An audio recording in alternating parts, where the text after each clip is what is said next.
안녕하세요. 정보의 신입니다. 우리가 외식 매장을 방문하면서 해당 브랜드를 인식할 때 음식의 맛 외에도 매장의 인테리어나 간판 등 시각적인 이미지가 상당한 영향을 미칩니다. 그런데 오늘 영상의 썸네일에서 보셨듯이 잘 나가는 쌀국수 프랜차이즈로 알려진 미분당과 월미당 사이에 복사 붙여넣기 수준의 따라하기가 있었는데요. 그래서 오늘은 실제 소비자들 사이에서도 두 곳의 매장을 혼동할 정도로 비슷했던 이 사례를 통해 매장의 인테리어가 독자적인 식별력을 인정받을 수 있는지에 대해서 알아보겠습니다.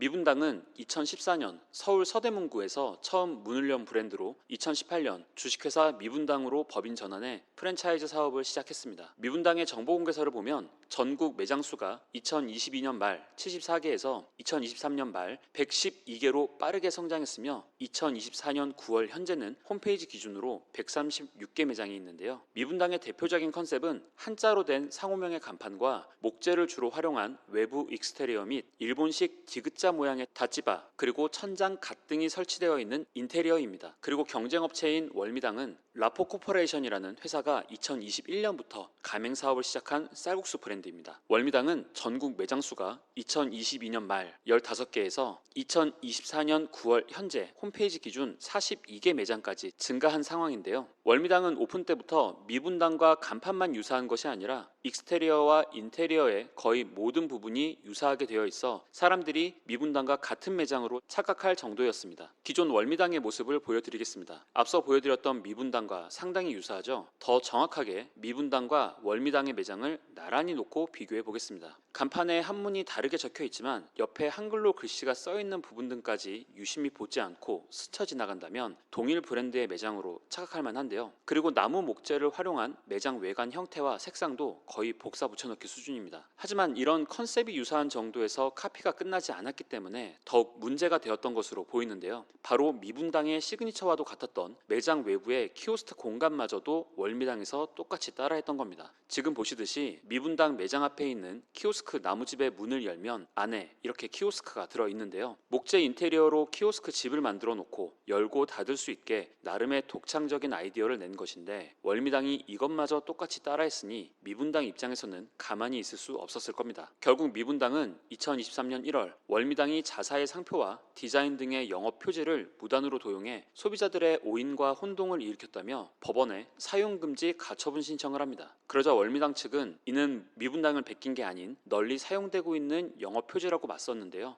결과는 어떻게 되었을까요? 법원은 미분당의 손을 들어주었습니다. 월미당에서 사용하는 매장 인테리어 등의 영업 표지가 미분당의 고유한 트레이드 드레스를 침해한 부정경쟁 행위라고 인정돼 가처분 소송에서 승소한 건데요. 판결과 함께 법원은 월미당의 영업 표지인 간판과 외관을 2주 안에 변경하라고 2023년 5월 통지했습니다. 당시 재판부는 미분당이 해당 영업 표지를 9년간 사용해온 점, 온라인 포털 사이트 등에서 높은 인지도를 갖고 있는 점, 그리고 방문 고객들이 매장 모습을 소셜미디어에 올려 공유하고 있는 점 등을 근거로 미분당의 매장 인테리어가 독자적인 식별력을 가졌다고 판단했는데요. 이는 제가 얼마 전 콘텐츠로 다뤄드린 고분민 김밥의 사례처럼 상호에 대한 상표권 외에도 매장 인테리어가 독자적인 식별력을 가진 영업 표지이자 저작권으로 인정받은 매우 중요한 사례가 되겠습니다. 사실 그동안 국내 창업시장에서는 인테리어 등 주요 컨셉을 도용당하고도 법적으로 인정받지 못해 억울한 일을 겪는 일들도 매우 많았는데요. 이번 판결은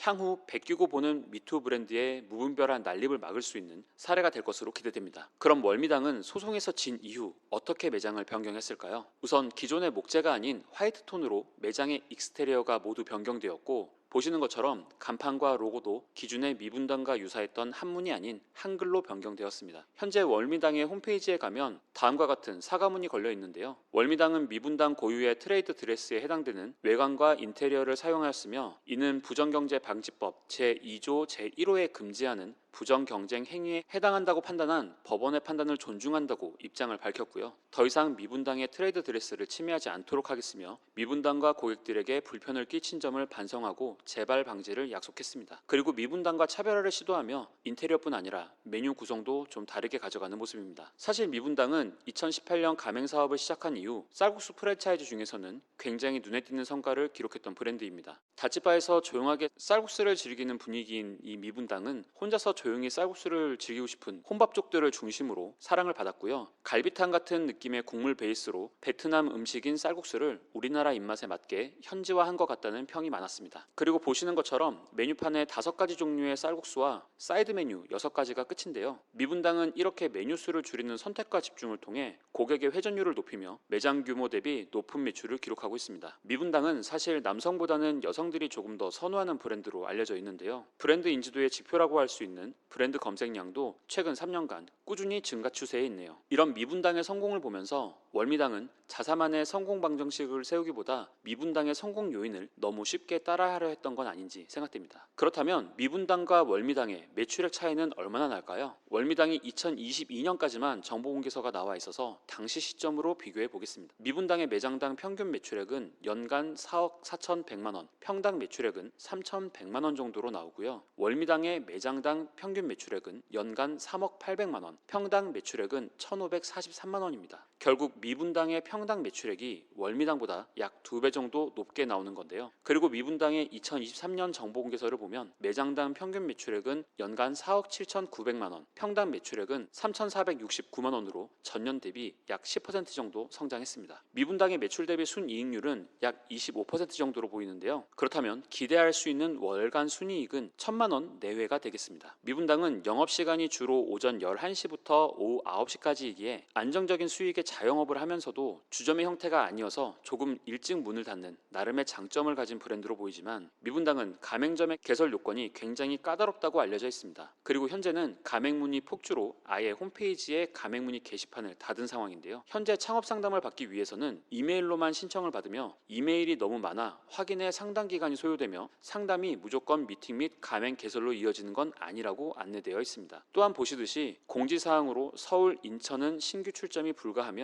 경기도에서도 일부 지역은 출점이 제한되어 있기도 합니다. 그런데 사람 심리가 이렇게 콧대가 높으면 더 궁금하고 관심이 가는 법이죠. 그래서 미분당의 창업 비용과 가맹 조건에 대해 좀 알아봤는데 잘 나가는 브랜드여서인지 정보공개서를 바탕으로 나와 있는 비용과 조건들이 썩 괜찮아 보이진 않았습니다. 우선 평당 인테리어 비용이 403만 원인데요. 이 정도 금액은 제가 그동안 봐왔던 프랜차이즈 중에서 가장 높은 수준입니다. 또한 가맹점 로열티는 매출의 2.2에서 5.5%로 나와져 있는데 매출 구간별 누진제가 적용되는 것인지 명확한 설명이 나와 있진 않았고요. 영업 반경 500m만 인정하는 조건도 너무 빡빡하게 느껴지는데요. 중소 프랜차이즈의 경우 보통은 1.5km 정도까지는 인정해 주기 때문입니다. 그리고 광고비 집행에 있어서도 본사 30%, 가맹점 70% 조건도 좀 걸립니다. 일반적으로 보통은 본사와 가맹점이 5대5로 광고비를 집행하는 경우가 많기 때문입니다. 암튼 미분당이 장사가 잘 되는 브랜드라고는 하지만 창업 비용도 높고 여러 조건에서 보통의 프랜차이즈보다 조건들이 안 좋은 부분이 있으니 제가 드린 정보를 바탕으로 각자 판단을 잘 하시길 바라겠습니다. 이렇게 미분당의 가맹점 개설이 어려운 상황에서 월미당 쪽으로 창업을 알아보시는 분들도 있으실 텐데 이미 가처분 신청이 인용되어 월미당의 영업 표지가 모두 변경되었기에 월미당이 다시 미분당의 상표권을 침해할 요지는 적다고 보여집니다. 따라서 패소한 월미당을 창업한다고 향후 불이익을 받을 일은 없겠지만 해당 분쟁 때문에 월미당이 일정 부분 브랜드 이미지에 타격을 입었다는 건 감안하셔야 할 것 같고요. 앞서 말씀드렸듯이 미분당과 유사한 메뉴를 판매하면서도 분명 매출 퍼포먼스에 차이가 존재한다는 점은 인지하시고 창업에 접근하시길 바라겠습니다. 중요한 것은 이런 사례를 통해 지적재산권 및 상표권 보호에 대한 인정이 더욱 광범위해질 가능성이 크다는 점입니다. 그리고 이는 분명히 건전한 창업 생태계가 만들어지는데 긍정적인 역할을 할 것으로 기대됩니다. 앞으로는 시장에 미투 브랜드보다 각자 창의적인 아이디어를 가지고 창업에 도전하는 브랜드가 많이 생기길 바라보겠습니다. 오늘 영상도 유익하셨다면 구독, 좋아요, 알림 설정, 댓글로 응원 부탁드리고요. 저는 다음 영상으로 다시 찾아뵙겠습니다. 오늘도 시청해주셔서 감사합니다.